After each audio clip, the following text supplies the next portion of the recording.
Welcome, ladies and gentlemen. It is great to be together with you.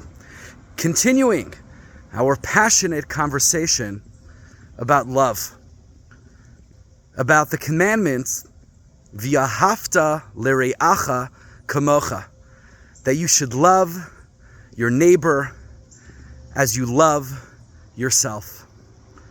And the reason why this is such an important topic, especially now, is because this Saturday night, Sunday, is the 9th of Av, when the first and the second temples were destroyed. And the Talmud says that the reason why the temple was destroyed was because there was baseless hatred between one another. There was a lack of brotherly love. So of course, if we want to reverse the problem, we want to see an end to the exile, of course, focusing on this mitzvah of loving another becomes important. And I would like to give a little bit more definition about what is the scope of this commandment. Of course, the love that we are supposed to have to one another is not the love that we have for a spouse. That's a very unique and special type of a love. And not only is it not what we're speaking about, it's actually a prohibition. We are not allowed to love others like we love our spouse. Also, loving another in no way, shape, or form ignores personal responsibility, law and order, and justice.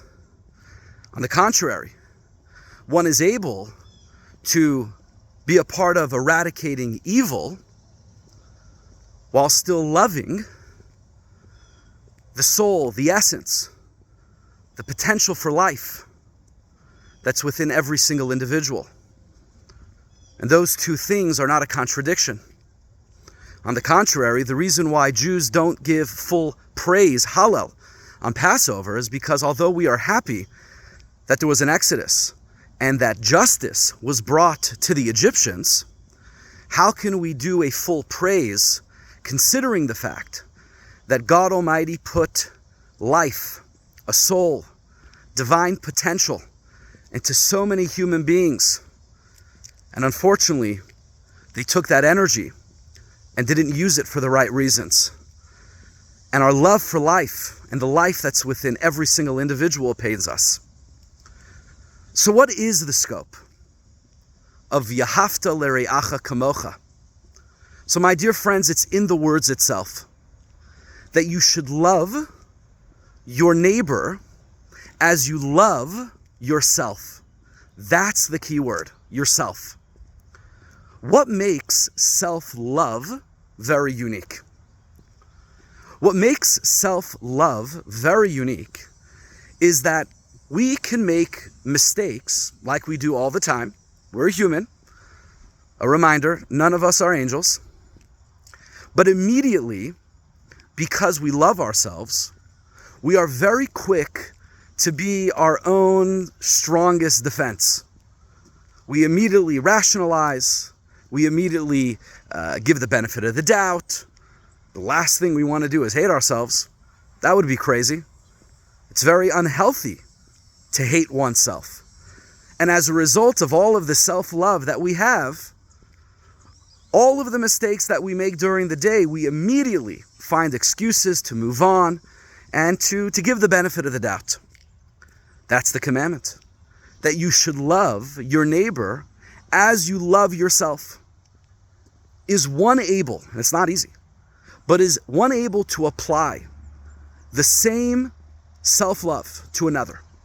That when I see another make a mistake, when I see another drop the ball, am I able to first try and give them the benefit of the doubt?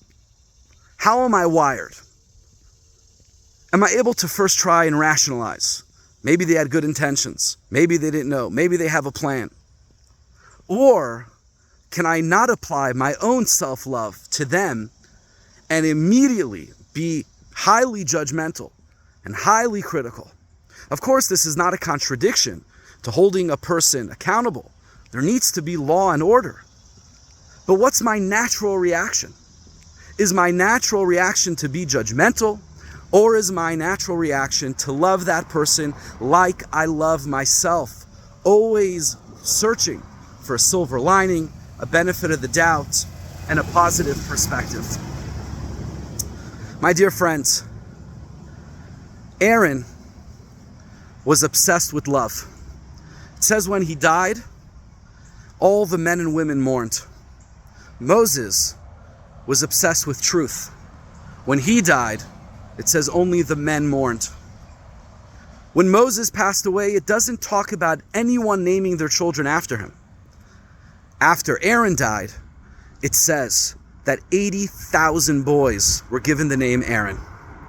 And the Midrash says the reason for this is because whenever people were pushed aside, were scorned by the community because of their own conduct, Aaron would always go over to them and hug them and kiss them, tell them how much faith he had in them, reminded them of how much potential they have, reminded them of the soul that they have within, because he knew that by giving the benefit of the doubt, by sometimes being a little bit less judgmental, knowing that a person at their core has a soul and therefore there is a spark for good, and by reminding this person